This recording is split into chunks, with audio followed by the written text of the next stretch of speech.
Saludos a todas y a todos los que estéis visualizando este vídeo. Comentaros antes de empezar que mi objetivo a la hora de presentar, tanto en estas diapositivas como en posteriores, es mostrar una imagen de la psicología más completa, quizás más extendida o en línea con aquello que yo sentía que me faltaba cuando hice la carrera en su día y a lo largo de mi proceso de formación.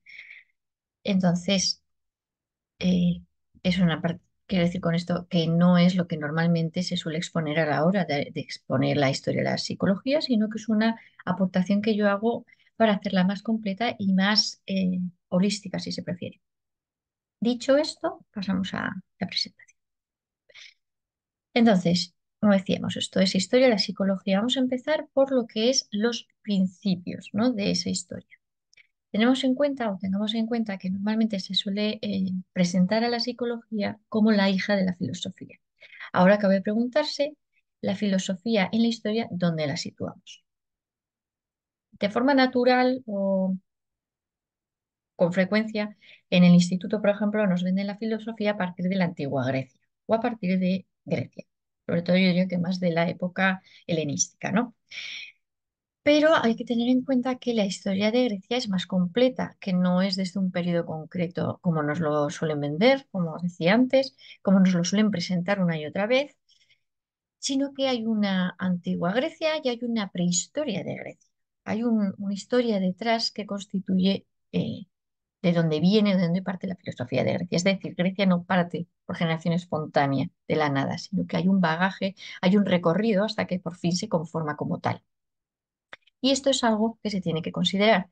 Y otra de las cosas que normalmente se pasa por alto o se obvia es el hecho de que su procedencia, que esto tendrá su polémica, supongo que cuando alguien lo vea puede no estar de acuerdo, pero es un hecho y ya lo vamos a ver ahora por qué.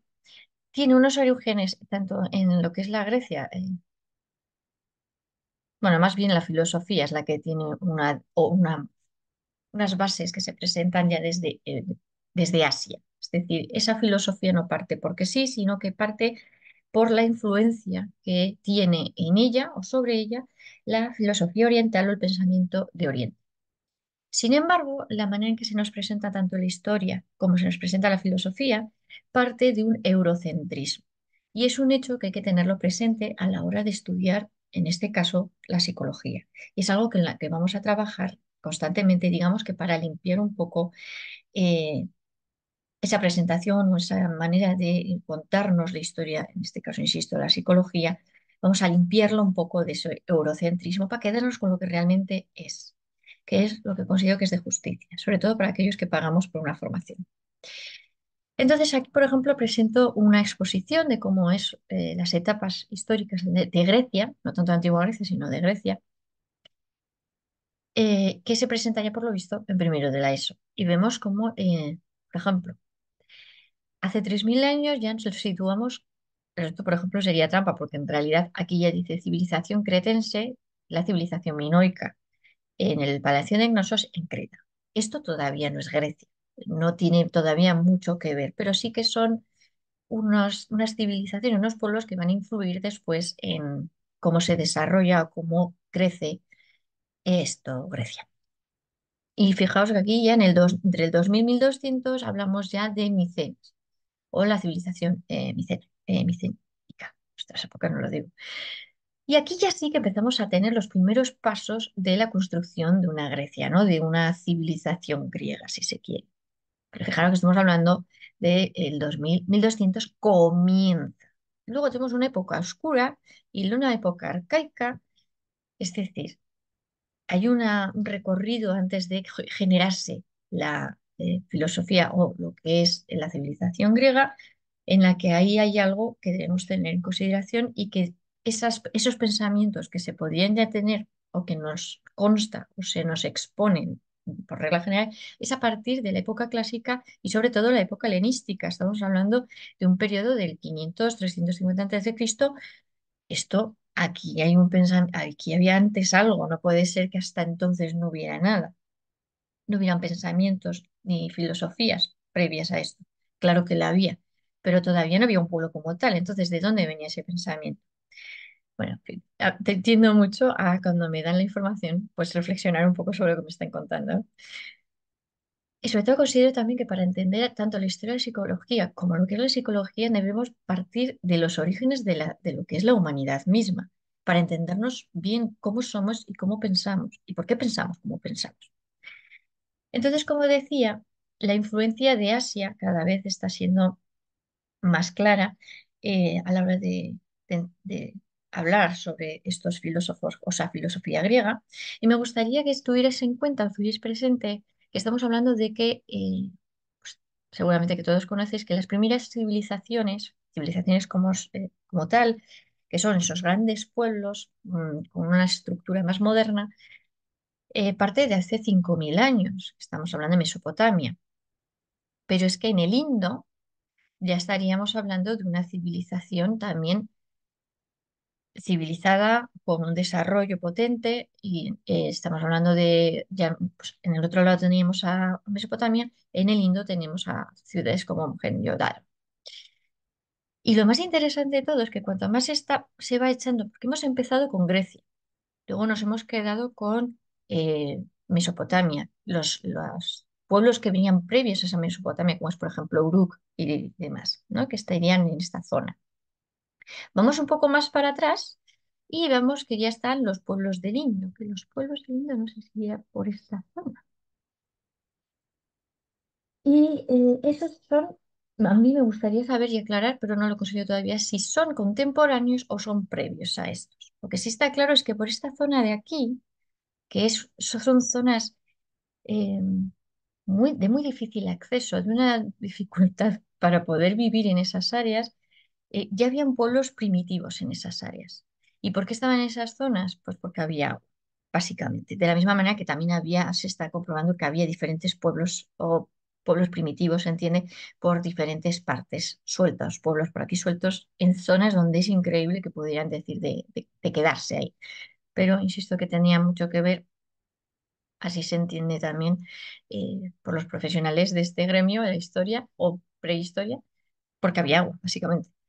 Y lo más interesante es que cuanto más están estudiando esos pueblos del Indo, más se entiende que había, como insisto, como estaba comentando antes, que había unos pueblos primitivos por esta zona. Pero es que estos pueblos primitivos no se sabe de qué manera tenían contacto con pueblos de Asia, propiamente Asia, lo que es ahora China. A mí me fascina porque hay que ponerse en contexto, es que esta zona físicamente o las montañas, la barrera montañosa que hay aquí es impresionante y sin embargo se está observando que había un comercio, que había un tipo de comunicación con esos pueblos. Algunos dicen que, que se hacía por mar, otros dicen que iba por los ríos, yo no lo veo tampoco por qué ríos exactamente, pero bueno. El caso es que ya hemos empezado del Mediterráneo y que vamos echando más hacia atrás y vamos viendo como ya había otros pueblos, una prehistoria, que fueron los pasos que dieron lugar posteriormente a lo que constituye la filosofía griega, que es con la que nosotros iniciamos nuestra filosofía. Entonces, considero que es de justicia tener presente esto. Y aquí había una filosofía y existe una filosofía. Tenemos la filosofía oriental, como es el Vedanta o Vedanta Advaita, que no se desconoce el origen de cuando se constituyó, se crearon esos libros, pero tenemos también el taoísmo, el zen, el sufí, que aunque ya se sabe que estos son bastante posteriores, sigue siendo una filosofía que por regla general nosotros no los tenemos en cuenta a la hora de estudiar filosofía. Y sin embargo es tan válida como la filosofía occidental. Pero por tendencia nos presentan ya desde el instituto la filosofía occidental a Grecia.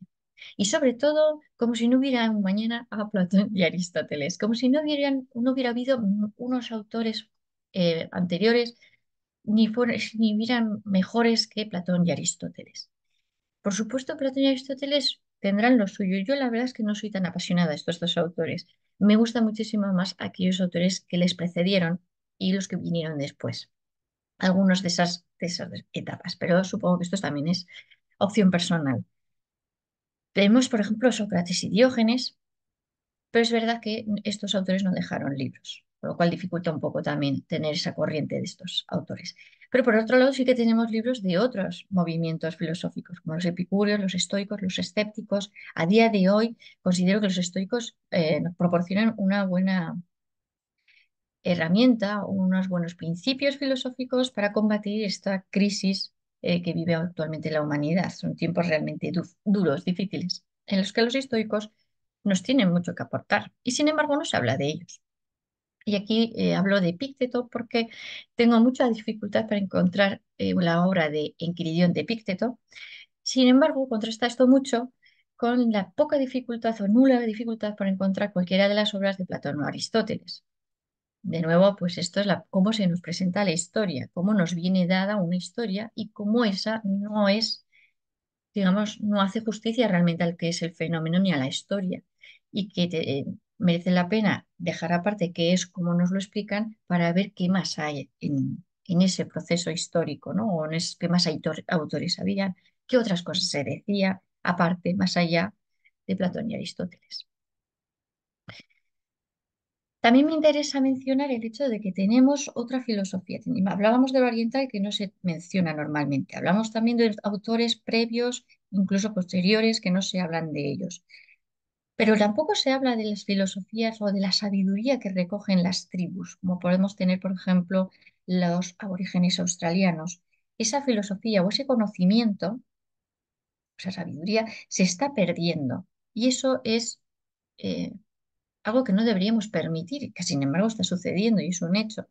Pero ese conocimiento deberíamos atesorarlo y no lo estamos valorando lo suficiente. Pero por otro lado tenemos también en América los chamanes, tenemos la filosofía tolteca, por poner un ejemplo. Son otro tipo de conocimientos y que pueden aportarnos perfectamente. Sin embargo, nos mantenemos fieles a ese eurocentrismo y nos mantenemos alejados de diferentes sabidurías como la de Oriente o como cualquiera de estas que acabo de decir. Pero por otro lado, dentro de lo que es Europa, tampoco terminamos de reconocer el papel que tuvieron como herbolarios porque no se me ocurría otro término, pero me refiero, por ejemplo, a los druidas. Tenían una sabiduría, tenían un conocimiento, que ese conocimiento ya es que no tenemos ya apenas que recogida. O sea, si había poco recogida acerca de ese pensamiento, de ese conocimiento, ya prácticamente no existe. Y esa información la hemos perdido y eso no deberíamos permitirlo, porque es un conocimiento de la humanidad y que deberíamos reconocerlo como tal y no establecer jerarquías. Pero también tenemos en India los gurús, etcétera. Y otra cosa, y dentro de lo que me atañe como psicóloga y para que lo que estoy ofreciendo estas presentaciones, dentro de lo que es la psicología, merece la pena también mencionar el hecho de que a lo largo y ancho de nuestra historia, hasta donde tenemos recogida información, se mencionan lo que podríamos llamar hoy exorcismos, el fenómeno de esa posesión, de esas personas que pierden sus facultades mentales, como si un espíritu les estuviera absorbiendo y no tuvieran control sobre su propia conducta. Esto ya parecía desde antiguo. Merece la pena reflexionar también sobre ese hecho. Y me consta que así se hace en otros libros, no tanto de historia, pero sí de recogidas de, recogidas de información acerca de hechos como, por ejemplo, el exorcismo, de la locura, pero esto no es lo que nos suele aparecer cuando vamos a realizar la carrera de psicología en historia. ¿Y por qué tanta filosofía para hablar de psicología? Pues de nuevo porque es indiscutible que la psicología parte de la filosofía. ¿Y por qué sabemos esto? Porque la filosofía se encargaba de estudiar los fenómenos naturales y qué papel jugaba el ser humano en esos fenómenos naturales. Y también por el otro lado se hablaba de cómo el ser humano entendía que había algo que trascendía dentro de sí mismo y que no era capaz de explicarnos. Por ejemplo, el pensamiento, como es el trascender o aquello que llaman espiritualidad, que no es que confundirlo con la religión. Entonces, de alguna manera están hermanadas la filosofía y la psicología porque vienen a hablar del mismo hecho, que es cómo el hombre, el ser humano, se comporta, cómo se comporta, por qué es como es. Entonces, ¿qué es filosofía? Disciplina que analiza las causas y efectos de la naturaleza, en la que el hombre normalmente se tendía a pensar en el hombre, anulando el rol de la mujer. Esto es un hecho que a mí creo que merece la pena estudiar más acerca de este hecho, porque hay una insistencia en el rol masculino, a lo largo de toda la historia y que a mí me gustaría saber por qué, indistintamente si soy mujer o si soy feminista, por qué hay esa insistencia continuada en el proceso histórico de la humanidad en el rol de la mujer. Si no es de manera intermitente, de una manera ya consistente, se elimina ese rol, pero la mujer tiene un papel que jugar en la sociedad, dejando aparte en la modernidad que tenemos otros roles como son transexuales, o transgénero o bigénero o como le quieran llamar. Yo ahí, eso es para otro debate. Hablamos del recorrido histórico hasta aquí. Y cómo todo esto, como esas causas y efectos, se convierten en eje central del análisis. Pues la psicología hace algo muy parecido, de la misma manera que la filosofía también estudia el alma. Después la filosofía va a intentar estudiar la mente. Y ahí es cuando convergen la psicología y la filosofía claramente. Entonces, ¿qué sería la psicología? ¿Cómo se define la psicología hoy? Parte de la filosofía, ya se entiende una parte de, que trata del alma, sus facultades y operaciones, ciencia o estudio de la mente y de la conducta en personas. Y ahora también se está reconociendo el de la mente en los animales. Y esto es algo que era, que tenía que ser así. ¿Por qué? Porque el ser humano es un animal más. Entonces, si entendemos que el hombre tiene mente o el ser humano tiene mente, hay que reconocer que de algún modo o algún tipo de mente tienen también los animales. Y se está reconociendo también dentro del ámbito de la ciencia. Con sus reticencias, pues se va reconociendo. Y esta es una definición que me pusieron en su momento cuando estudié historia de la psicología en la carrera, que me inquietó. El primer año de carrera me encontré con esto, ya que yo ya me chirrió.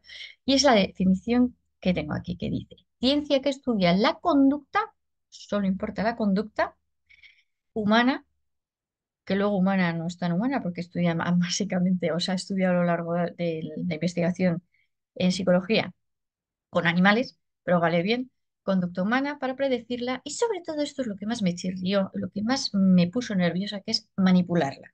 No me gustó esta definición por muchas razones, pero esta última es la que más me inquietó. Entonces, aquí ya terminamos lo que sería esta primera parte de la exposición de historia de psicología, dando estas recomendaciones.